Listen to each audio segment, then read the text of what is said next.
வணக்கம் மக்களே, நான் தான் உங்கள் மாடித்தோட்டம். நம்ம பேஜ் சப்ஸ்கிரைப் பண்ணாமல் சப்ஸ்கிரைப் பண்ணிட்டு இந்த வீடியோ பிடிச்சிருந்தா ஒரு சின்ன லைக் மட்டும் கொடுத்துருங்க மக்களே. என்ன அந்த விஷயம் அப்படின்னு கேட்டிங்கன்னா, இப்போ நீங்கள் தெருவில் போகிறீங்க, உங்கள் ஏரியாலேயோ இல்லை வேறு எந்த ஏரியாலேயோ நீங்கள் போகிறீங்க. போகும்போது ஒரு நாய் கடிச்சிருச்சுன்னு வச்சுக்கோங்களேன், உடனே கல்லை கொண்டு எரிஞ்சு அந்த நாயை கொண்டுறலாம் கூடாது, சரிங்களா? அது ஒரு உயிரினா அந்த உயிரத்தை விட்டுருங்க.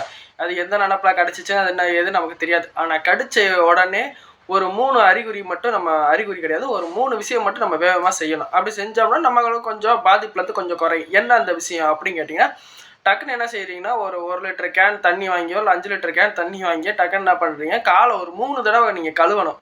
சோப் போட்டு கழுவணுமா, நார்மலாக கழுவணுமாலாம் கேட்கக்கூடாது. இந்த கேள்வியிலே என்கிட்ட கேட்கக்கூடாது. எப்படி கழுவணும்னா, நீங்கள் நார்மலாக வந்து வாட்டரை வந்து தண்ணி வந்து மேலே ஊற்றி நல்லா தேய்ச்சி விடுங்க.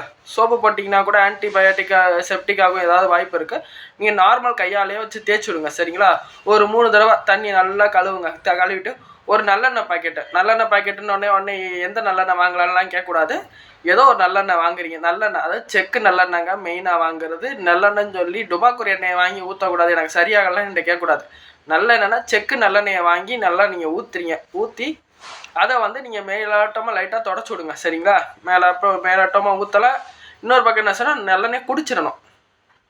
மேலாப்பில் நீங்கள் தொட்டு வைக்கிறதா சொல்கிறேன், உங்களை ஊற்றி கழுவலாம் சொல்ல. நல்லெண்ணெயை ஊற்றி தொட்டு வச்சுட்டு டக்குன்னு அந்த நல்லெண்ணெயை குடிச்சிருங்க. ஒரு 100 ml நல்லெண்ணெயாவது நல்லா குடிச்சிருங்க. குடிச்சிட்டு 3வது விஷயம் என்ன பண்ணணும் அப்படின்னு கேட்டிங்கன்னா, சுண்ணாம்பு இருக்குது பார்த்தீங்களா, நம்ம வெத்தலைக்கு போடுவோம்ல சுண்ணாம்பு, அந்த சுண்ணாம்பு, அப்புறம் கொஞ்சோண்டு நல்லெண்ணெய், அப்புறம் வேறு என்னென்னா மஞ்சள். சுண்ணாம்பு, நல்லெண்ணெய், மஞ்சள் 3மே வச்சு அந்த இடத்துல நல்லா ஒத்தனை கொடுங்க, சரிங்களா? அது மையாக அரைச்சி அந்த இடத்துல நீங்கள் தடவி விடுங்க. இது இந்த சுண்ணாம்பு வந்து எதுக்குன்னா, சுண்ணாம்பு வந்து விஷம் இருக்குது பார்த்திங்களா, விஷம் முறிகிறதுக்கு சுண்ணாம்பு. மஞ்சள் வந்து ஆன்டிபயாட்டிக், சரிங்களா? இந்த மஞ்சள் வந்து நல்லது, உடம்புக்கு ரொம்ப ரொம்ப நல்லது. நீங்கள் சாப்பாட்டிலேருந்து எவ்வளோக்கு எவ்வளோ மஞ்சள் எடுத்துக்கிறீங்களோ அந்த அளவுக்கு உடம்புக்கு ரொம்ப ரொம்ப நல்லது. நல்லெண்ணெய் மெயினாக வந்து நான் என்னோடய பழைய வீடியோலலாம் போட்டிருக்கேன். நல்லெண்ணெய்க்கு எந்த எண்ணெய் வாங்கலாம், வாங்கக்கூடாது, இது எப்படி கண்டுபிடிக்கிறது எல்லாமே என்னோடய பழைய வீடியோவில் போட்டிருக்கேன். தெரியாதவங்க அந்த வீடியோவை பார்த்து தெரிஞ்சுக்கோங்க.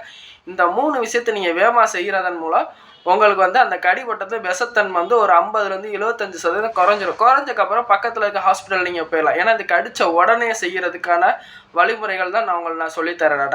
அதுக்குன்னு நீங்கள் வந்து நான் கடிச்சு 5 மணி நேரம் ஆச்சு, நான் என்ன செய்கிறது அப்படின்னா ஆஸ்பத்திரி தான் போகணும். போய் அதுக்கடுத்து அந்த ஆஸ்பத்திரியில் என்ன செய்யலாம் ஏது செய்யலான்றதை நீங்கள் செஞ்சுக்கலாம். இது வந்து நான் என்ன சொல்கிறதுன்னா, ஒரு அத்வான காட்டுக்குள்ளே போகிறீங்க, போகும்போது ஏதாவது நாய் கடிச்சிருச்சு, காடுன்னு அதுவான காடு அப்படி கிடையாது, ஒரு தெரியாத ஏரியாவுக்கு போகிறீங்க, கடிச்சிருச்சு, டக்குன்னு வீட்டுக்கு போக முடியாது, என்ன செய்கிறது? பக்கத்தில் கடையில் வாங்கி நீங்கள் ட்ரை பண்ணி பார்க்கலாம். ட்ரை பண்ணி பார்த்தீங்கன்னா இது வந்து 50லேருந்து 75% வந்து குணமாகிறதுக்கு வாய்ப்புகள் நிறைய இருக்குது மக்களே. தெரியாதவங்க தெரிஞ்சுக்கோங்க, தெரிஞ்சவங்க இன்னும் 4 பேருக்கு நல்லா சொல்லிக் கொடுங்க மக்களே. நன்றி, வணக்கம்.